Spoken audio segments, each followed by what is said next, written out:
Сәлем, менің каналыма қош келдіңіз. Бүгін сіздерге сырные шарикидің жасалу жолын көрсетемін. Видеом пайдалы болса, лайк басып, каналға тіркеліп, қоңыраушаны басып қойыңыз. Тек 3 ингредиенттен тұрады.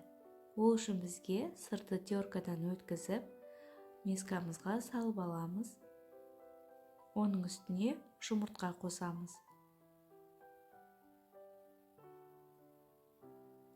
Одан кейін ұнымызды салып, барлығын жақсылап араластырамыз.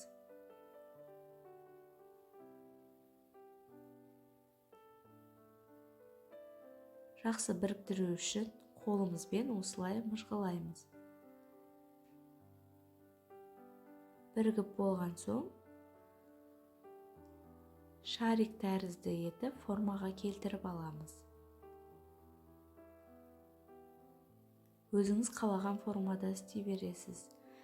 Шариктер үлкен болуы мүмкін, болмаса кішірек қылып жасауыңызға да болады.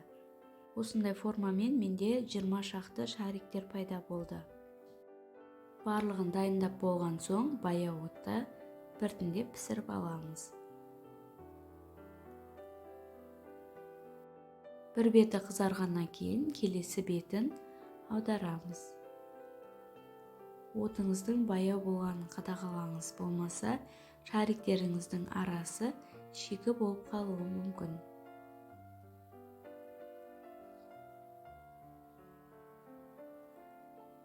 Шариктердің жасалу жолы өте оңай. Сіздер де жасап көріңіздер.